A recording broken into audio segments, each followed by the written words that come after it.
नांदेड वाघाळा शहर महापालिका निवडणुकीचा विकसित नांदेडचा संकल्पनामा या अतिशय देखण्या कार्यक्रमात उपस्थित असलेले कार्यक्रमाचे अध्यक्ष माजी मुख्यमंत्री, राज्यसभेतील माजी मार्गदर्शक, राज्यसभा खासदार माननीय अशोकराव चव्हाण साहेब, भारतीय जनता पार्टी जनता पक्षामधून जेव्हा बाहेर पडली चव्हाण साहेब,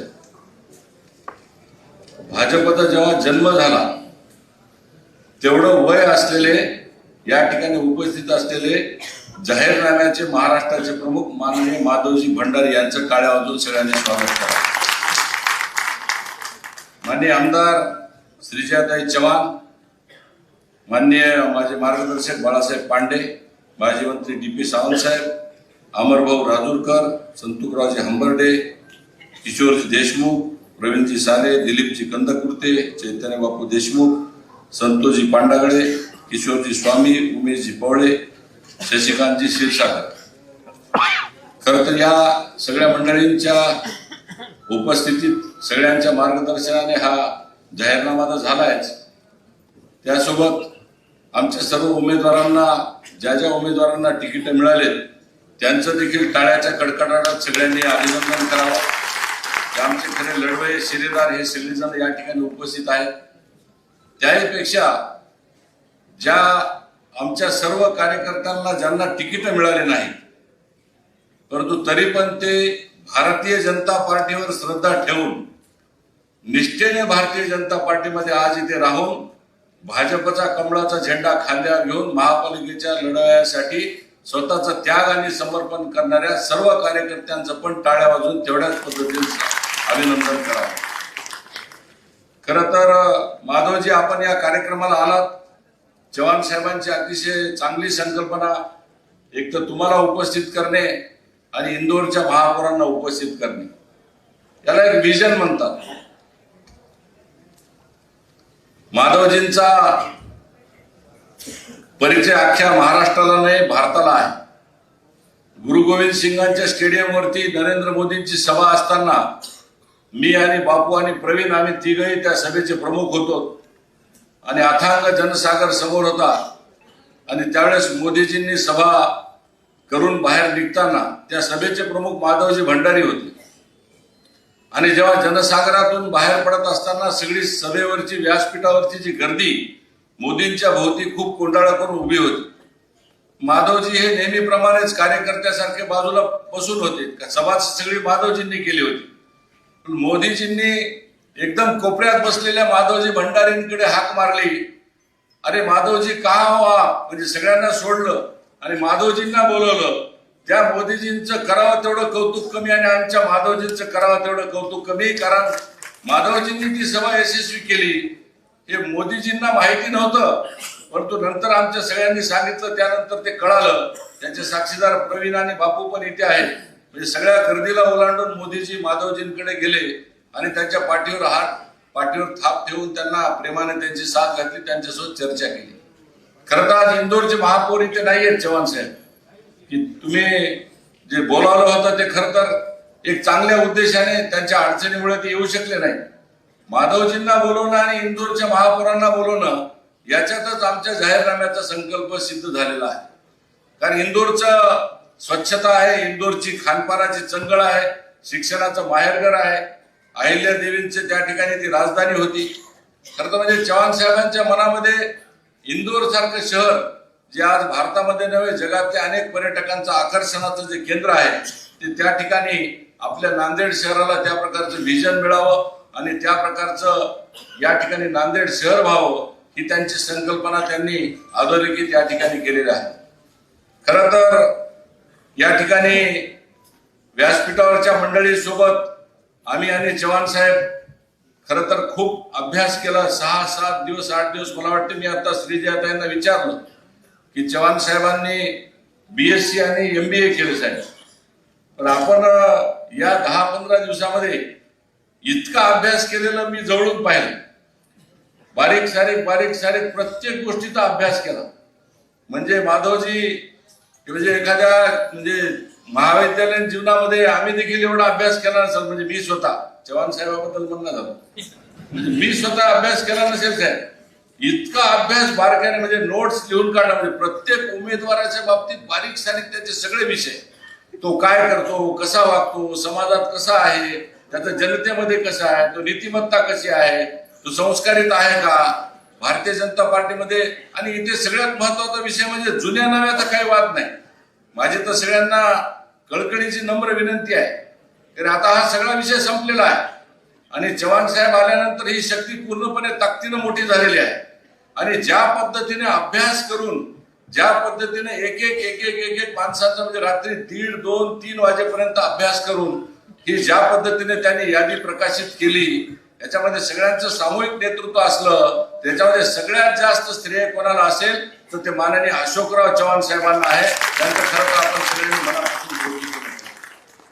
खरं तर त्यांनी एवढा सगळा अभ्यास केला, परंतु एवढ्या सगळ्या गोष्टी केल्याच्या नंतर आता माझी सर्व आपल्या कार्यकर्त्यांना पण काही विनंती आहे. मी काही फार जास्त वेळ काही बोलणार नाही, कारण मला चव्हाण साहेबांचं ऐकायचं आहे. पण तुम्हाला कार्यकर्त्यांना विनंती करायची आहे की आज तुम्हाला तिकीट मिळाले, त्या आविर्भावामध्ये राहू नका, काळे काच वर करून राहू नका, काळे गॉगल असतील तर ते काढून टाका, गळ्यातल्या सोन्याच्या चेनी असतील तर त्या पण लोकांना दाखवू नका. तुम्ही लोकांच्या समस्या बनवणारा माणूस म्हणून म्हणा, नेता पण जो आहे त्या माणसांना वाटलं पाहिजे की हा आपल्या घराघरातला माणूस आहे. त्यांच्यानंतर जो कार्यकर्ता तुम्हाला फोन करतो त्या कार्यकर्त्याचा तुम्ही फोन उचला. तुम्हाला या काळामध्ये फोन उचलणं शक्य नसेल, त्याची पॅरलल सिस्टीम नेमा, पण त्याचा मोबाईल नंबर सेव्ह केला पाहिजे. रात्री झोपताना काय अशोकराव किंवा काय प्रदीप, काय त्याला आशिष, असं सगळ्यांना तुम्ही बोललं पाहिजे. असं त्या माणसाला खूप चांगलं वाटतं.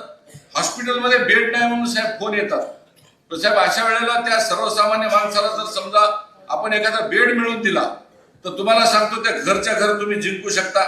एखाद्या ठिकाणी शासनाच्या कामामध्ये जर एखादी केस आणली, मी अमरनाथ राजूरकरांचं पाहिलं की काही असलं, अरे अमर फोन ठेव, अमर फोन ठेव, तर अमर फोन ठेवतच नाही. म्हणजे अशोकरावजी एवढं सारखं सांगतात, तर ते अमरभाऊ फोन चालूच असतो त्यांचा. त्यांच्या खालच्या पातळीवरच्या माणसाला प्रत्येकाला काही ना काहीतरी अडचणी असतात. माझं असं म्हणणं आहे की ज्या पद्धतीने तहसीलदारचं काम आहे, घरातलं काम आहे, अनेक विषयासाठी अधिकारी सहकार्य करत नाहीत, त्यावेळेस आपण त्या माणसासाठी धावून गेलं पाहिजे. हे सरकारी दप्तरात असेल किंवा तुम्ही अनेक ठिकाणच्या वैयक्तिक त्यांच्या समस्या असतील, त्याच्यासाठी पण तुम्ही या काळात नव्हे तर नगरसेवक झाल्याच्या नंतर देखील तुम्हाला त्यांच्या मनामध्ये राहणं अत्यंत आवश्यक आहे. खरं तर मी तुम्हाला सांगतो की लोक खूप जण म्हणतात चव्हाण साहेब की पैशाच्या बळावर निवडणुका लढविल्या जातात, पण मी तुम्हाला एक सांगतो, या ठिकाणी जर समजा संकटात उभा राहणारा जर समजा मजबूत खांदा त्या माणसांना मिळाला तर त्या ठिकाणी लोक 1000-500च्या नोटाला भिरकून टाकतात आणि त्याच माणसाच्या पाठीमागे उभं टाकतात. माझी तुम्हाला विनंती आहे की बॅनरवर चेहरे लावल्यानं मतं येत नाहीत. कामाच्या क्षणी कोण धावून येतो त्या माणसाला मतं मिळतात, हे प्रत्येकाने लक्षात ठेवा. कामाच्या क्षणी मदत करणारा जो माणूस असतो, आणि तुम्हाला अर्ध्या रात्री कोणी फोन केला, साहेब 1:30 वाजता फोन केला मी, आणि मी तो आज मला घरावरून भेटायला आला, म्हणजे 2:30 वाजता त्याचा फोन आला. पोस्टमार्टम साठी माझा मृतदेह देत नाही झाले साहेब माझ्या वडिलाचा.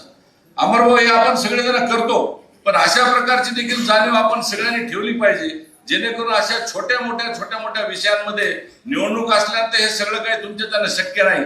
पण तुमचं ऑफिस असं निर्माण करा, कार्यकर्त्यांची एक टीम निर्माण करा, आलेला प्रत्येक फोन तुम्ही रिसिव्ह करा, आणि हे उपयोगी राहणं आणि मदतीस जाणं हे पैशापेक्षा फार मोठं शस्त्र आहे असं मला तुम्हाला सांगायचं आहे. माणुसकीची भाषा वापरा, आणि तुमच्या वार्डामध्ये सातत्यानं जर तुम्ही फोन करून जर काम केलं तर घराघरात तुमचं नाव पोहोचेल. आणि मदत छोटी असेल किंवा मोठी असेल, तुमची भावना मोठी ठेवा. माझी सर्व कार्यकर्त्यांना नम्र प्रार्थना आहे, आपला तुपला करू नका. आम्ही जात पात धर्म काहीच बघितला नाही. चव्हाण साहेबांनी देखील हा इथला आहे का तिथला आहे हा देखील बघितलं नाही. आमच्या सगळ्या टीमनी, संतुकराव होते, आमचे संघटन मंत्री आता या ठिकाणी उपस्थित नाहीत,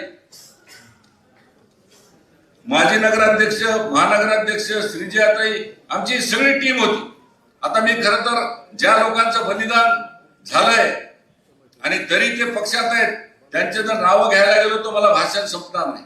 पण मला हे म्हणायचं की होळीपासून ते पूर्ण शेवटच्या आमच्या राज कॉर्नर पासून पुढच्या तरोड्यापर्यंत अनेक असे कार्यकर्ते आहेत की ज्यांना तिकीट नाही मिळाली, पण साहेब त्यांनी पक्ष नाही सोडला, तुमची साथ नाही सोडली, भारतीय जनता पार्टीची साथ नाही सोडली. मला असं वाटते की त्या कार्यकर्त्यांना देखील आपल्याला भविष्यामध्ये न्याय मिळवून देणं फार आवश्यक आहे आणि त्यांना आपल्या सगळ्यावर एक प्रकारची श्रद्धा आहे.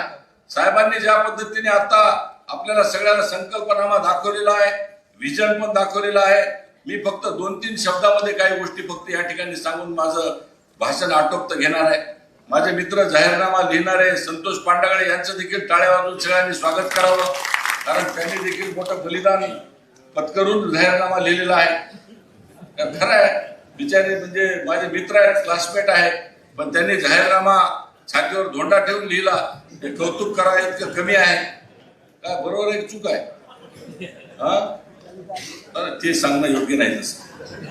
तसं साहेब या ठिकाणी आपली जी ट्रॅफिकची समस्या आहे सगळ्यात महत्वाची, लोकांना आपल्याला या विळख्यातून आपल्याला मुक्त करावं लागेल. या ठिकाणी टीचिंग सेंटर्स एवढ्या मोठ्या प्रमाणात आहेत, आपल्याला शिक्षणाचं हब या ठिकाणी करणं आवश्यक आहे. डॉक्टरांचे या ठिकाणी खूप मोठे क्लिनिक चालतात, या ठिकाणी मेडिकल टुरिझम आणि मेडिकल हब आपल्याला करणं आवश्यक आहे. कारण आपण दोघांनी मिळून राज्यसभेमध्ये राहून साहेब आपण रेल्वे आणल्या, विमानं आणली, पण या ठिकाणी जर समजा आपण त्याच्या माध्यमातून जर मेडिकल टुरिझम जर करता आलं, मेडिकल हब जर या ठिकाणी करता आलं, टीचिंगचं हब या ठिकाणी करता आलं, एआयच्या माध्यमातून साहेब या ठिकाणी आपण दोघांनी मिळून अश्विनी वैष्णवांच्या पाठीमागे लागून एआयचं हब जर या ठिकाणी आपण निर्माण करू शकलो तर या नांदेड शहराचा चेहरा कायापालट होण्याशिवाय राहणार नाही.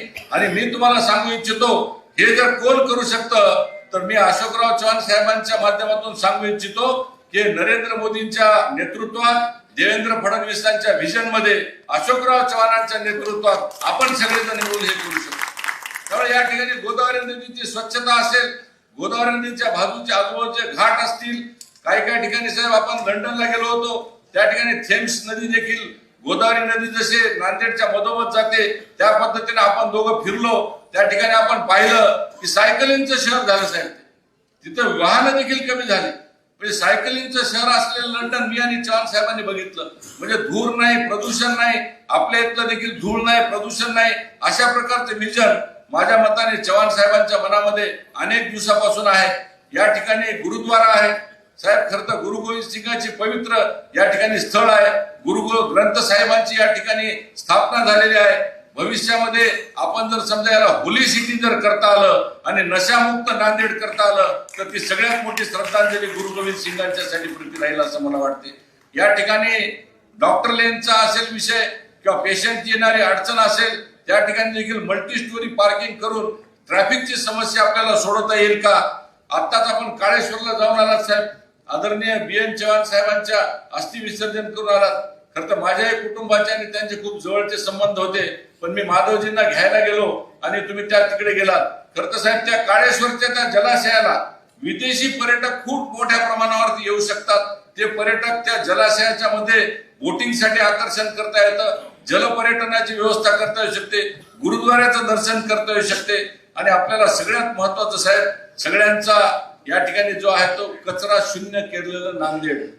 जर आपल्याला जर समजा सॉलिड वेस्ट मॅनेजमेंटच्या माध्यमातून जर हे स्वच्छ गोदावरी नदीची थीम जर आपण नांदेड शहरामध्ये केली तर प्रदूषण मुक्त नांदेड, तंबाखू मुक्त नांदेड आणि भविष्यामध्ये काँग्रेस मुक्त नांदेड देखील आपल्याला करायची, आपल्याला तयारी आपल्याला करावी लागेल.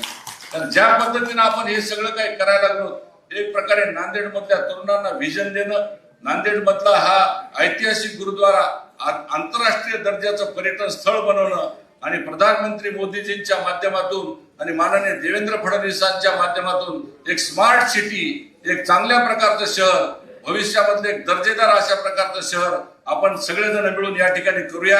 मी आपल्या सगळ्यांना विनंती करतो की माननीय अशोकराव चव्हाण साहेबांच्या नेतृत्वामध्ये जी काही टीम या ठिकाणी उभं टाकलेली आहे त्या सगळ्या टीमच्या पाठीमागं आपण सगळ्यांनी झोकून देऊन काम करावं. माझी पत्रकार बंधूंना पण विनंती आहे, मीडिया आणि इलेक्ट्रॉनिक प्रिंटच्या बंधूंना पण माझी विनंती आहे की जे चांगलं आहे ते घ्या. बऱ्याच वेळेला आपल्या माध्यमातून आम्हाला जनतेमध्ये जायची संधी मिळते आणि जनता जनार्दनाला आम्ही जे काही सांगितलंय, आमच्या ज्या काही चांगल्या ज्या अपेक्षा आहेत, आज आम्ही या ठिकाणी वंदे भारत आणली साहेबांच्या मार्गदर्शनातून, पुणे आणि हैदराबादची वंदे भारत पण आम्ही आणणार आहोत. म्हणजे विमानाची तर साहेबांनी जंगलच केलेली आहे. तिरुपती, गोवा, त्या ठिकाणी शिर्डी, अहमदाबाद, बेंगलोर, हैदराबाद, मुंबई, म्हणजे या ठिकाणी कुठल्या ना कुठल्या प्रत्येक विभागामध्ये वेगळ्या पद्धतीच्या सोयी इथल्या सर्वसामान्य माणसांसाठी गरीब रथ असलेल्या पॅसेंजर ट्रेन पासून ते विमानांपर्यंतच्या अनेक गोष्टींची सोय या नांदेड शहराला आम्ही करून दिलेली आहे. आपण सगळ्यांनी मिळून आमच्या पाठीमागे आशीर्वाद द्यावा. आपण सगळ्यांनी मिळून एक सत्पात्री मतदानाचं दान आमच्या पदरामध्ये टाकावं. भारतीय जनता पार्टीचं, मोदीजींचं सरकार मध्ये देवेंद्र फडणवीसांचं सरकार आणि या ठिकाणचं ट्रिपल इंजिन याच्या माध्यमातून बहुमताने आपल्याला या नगरपालिकेवर आपला कमळाचा झेंडा आणि आरपीआय गटासोबत आपली युती आणि सगळेजण मिळून आपण एका ताकदीने या महापालिकेला एकत्र आणून आपण माननीय मोदीजींना आणि देवेंद्रजींना गिफ्ट म्हणून नांदेडची महापालिका देण्याचं या ठिकाणी आपण वचन आणि संकल्प करू. एवढीच आपल्याला विनंती करतो आणि थांबतो. धन्यवाद.